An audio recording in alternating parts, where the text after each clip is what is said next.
Buen día, cordial saludo. Nuestro equipo lo conforma Juliana Mejía, Karen Solano, Vanessa Hernández y quien les habla, Andrea Galvis. Es un gusto compartir este espacio con ustedes. Somos de la carrera de Psicología Virtual y el día de hoy hablaremos de genética y bioética. Quiero empezar por hacer alusión al monje biólogo botánico y austriaco Johann Gregor Mendel, nacido el 20 de julio de 1822. Fue un hombre de fe, profesor y matemático. Este botánico experimentó con plantas de guisantes, más conocidos como los chícharos, y estudió cómo se enredan los rasgos de los seres vivos en color, forma y altura. Estos experimentos los desarrolló entre 1856 y 1863. Durante todo este tiempo fue ignorado y 30 años después se dio a conocer esta publicación, aun cuando el término gen no era tan conocido como en la actualidad. Mendel experimentó de forma sencilla con la planta del guisante y dio a conocer las tres famosas leyes de Mendel. La primera nos habla sobre la ley de la uniformidad. Si cruzamos dos padres con características puras distintas, los hijos serán iguales entre sí. La segunda es la ley de la segregación. Cada individuo tiene dos genes para una característica, pero solo se transmite uno al hijo. La tercera es la ley de la distribución independiente. Las características se heredan de forma independiente unas de otras. ¿Por qué son importantes estas leyes? Porque nos ayudan a entender cómo se transmiten los rasgos del color de ojos, tipo de cabello e incluso algunas enfermedades hereditarias. Su legado es el siguiente, se llama el padre de la genética porque su trabajo es la base de la genética médica, la biotecnología, la ingeniería genética, es el fundador de la genética moderna.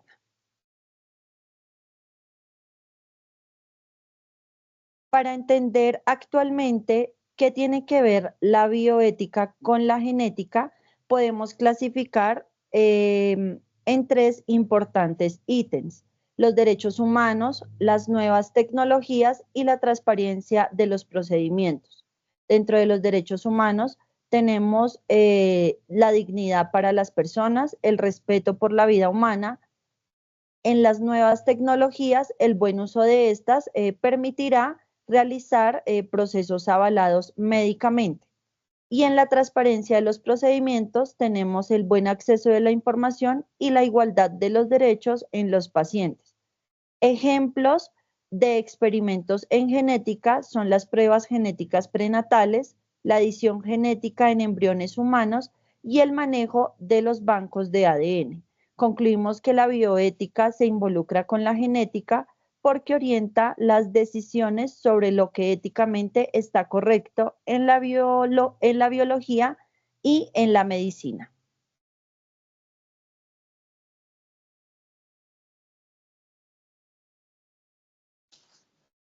Hola, bueno, yo les voy a hablar sobre la genética y el comportamiento. Por genética entendemos que es la biología que estudia cómo se crean las características de los seres vivos a través del ADN. Estas características pueden incluir rasgos físicos como el color de ojos o la estatura. Respondiendo a la pregunta de si nuestros comportamientos se deben a la genética o son aprendidos, podríamos decir que es una combinación de ambos, ya que hay interacción constante entre naturaleza y crianza. Dentro de la genética nos influyen mucho los rasgos de personalidad básicos, como la tendencia a ser introvertidos o extrovertidos, niveles de ansiedad, agresividad o impulsividad, predisposición a trastornos mentales como depresión o esquizofrenia.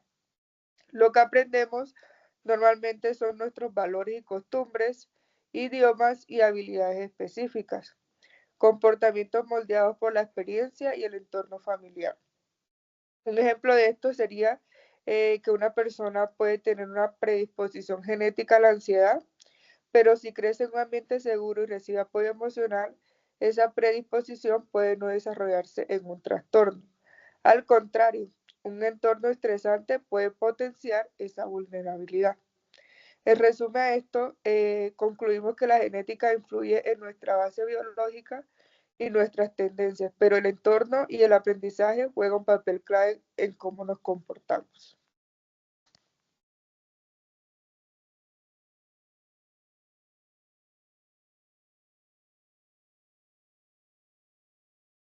Bueno, vamos a hablar de los conceptos básicos de la genética.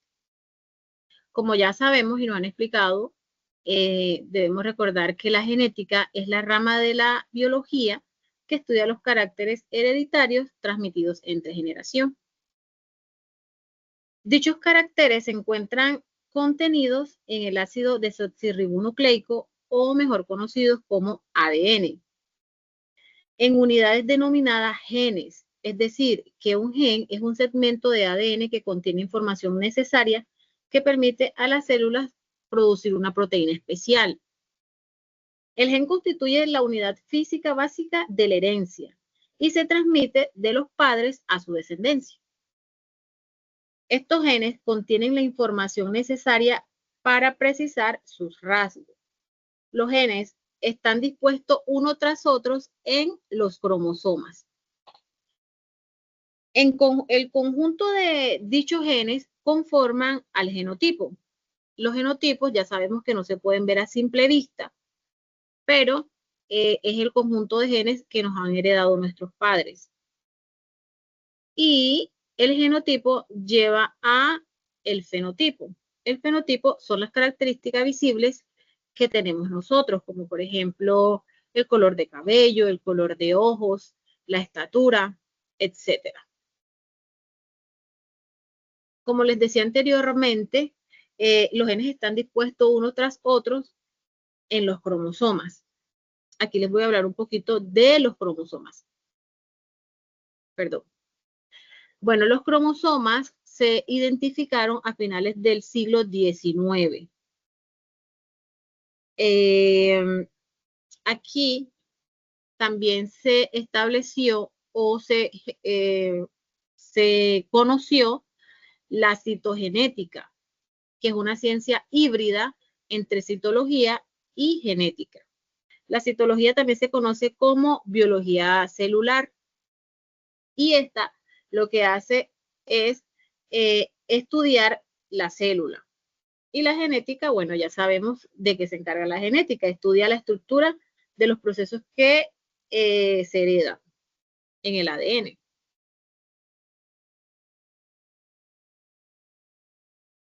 En 1956 se determinó cuántos cromosomas tenía la especie humana y se determinó que teníamos 23 pares, es decir, 46. Eso lo determinó Joen Hin y Albert Liban.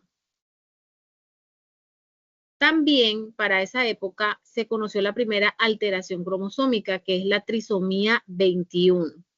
La trisomía 21 puede ser un poco difícil de entender, pero realmente no es muy difícil.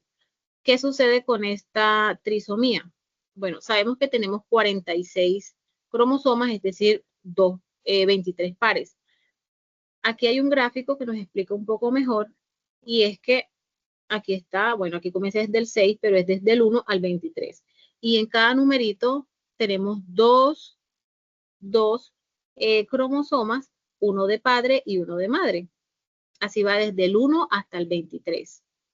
Pero en la trisomía 21, por eso se llama trisomía, hace referencia a 3, y 21, que es en el número, aquí podemos ver que tenemos 3 genes. Entonces, ahí es donde se forma, ahí es donde está esa alteración, que se conoce como trisomía 21. ¿Qué sucede cuando las personas padecen de esta trisomía? Pues tienen discapacidad intelectual, que puede ir desde una discapacidad leve o moderada hasta una discapacidad severa. También las personas con esta discapacidad, que se le conoce también como síndrome de Down, pueden tener rasgos y características muy significativas, como lo son el color que tienen cuello corto, tienen los pliegues de los ojos un poco abultados, entre otras características.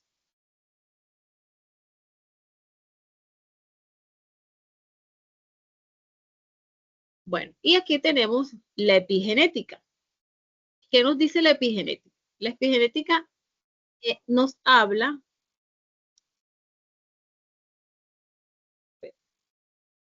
que me distraje un poquito aquí, pensé que sonaba algún mensaje. Bueno, la epigenética estudia los cambios heredables y los reversibles. La epigenética nos dice que hay factores como la dieta, el estrés, incluso la contaminación, que pueden influir en nuestra salud, pero sin alterar la expresión del gen.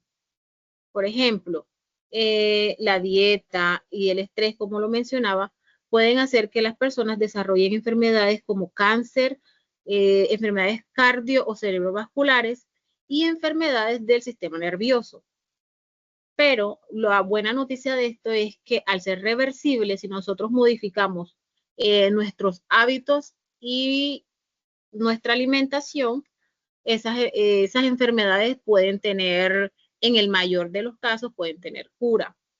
Y un ejemplo de esto son los gemelos idénticos. Los gemelos idénticos comparten información genética, pero si ellos desarrollan un estilo de vida diferente, pueden desarrollar enfermedades totalmente distintas.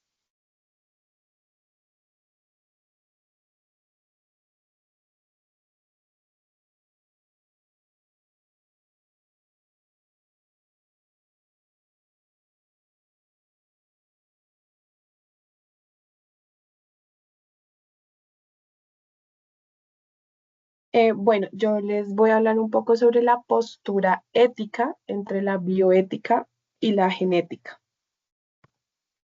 Básicamente la bioética y la genética están conectadas, ya que la genética avanza con tanta rapidez, y es clave para aplicar en los principios bioéticos para que protejan la dignidad, privacidad y autonomía de los pacientes.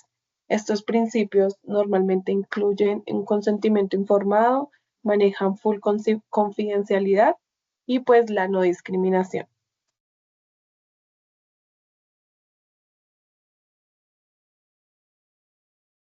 Las investigaciones genéticas que han tenido implicaciones bioéticas ha sido el proyecto de Genoma Humano, ya que sentó todas las bases para el diagnóstico y la medicina personalizada, revolucionando a otro nivel todo el tema de lo que tenía que ver con enfermedades hereditarias y ciertos tipos de cáncer. Entonces es uno de los proyectos que han tenido que manejar más el tema de la confidencialidad, el de la no discriminación y consentimiento informado, ya que se maneja la genética entre su punto más alto en los procesos que ellos hacen. Y esto nos lleva a diferentes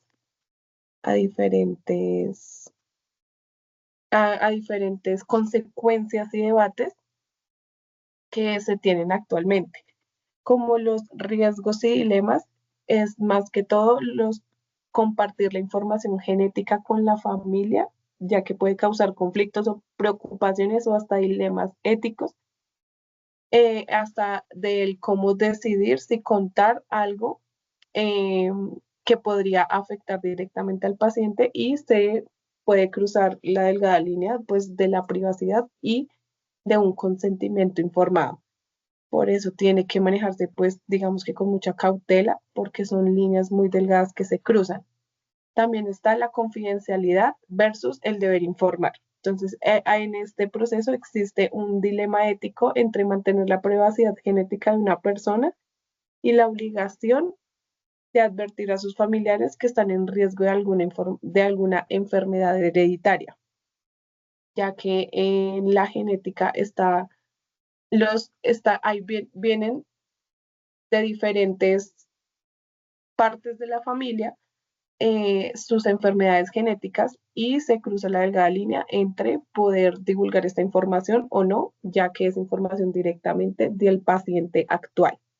Ya en lo que tiene que ver la legislación y la discriminación, es necesario que las leyes protejan a las personas de ser discriminadas por su información genética, especialmente cuando solicitan un empleo o quieren solicitar servicios de salud, que son las áreas más vulnerables en donde hay discriminación por su genética.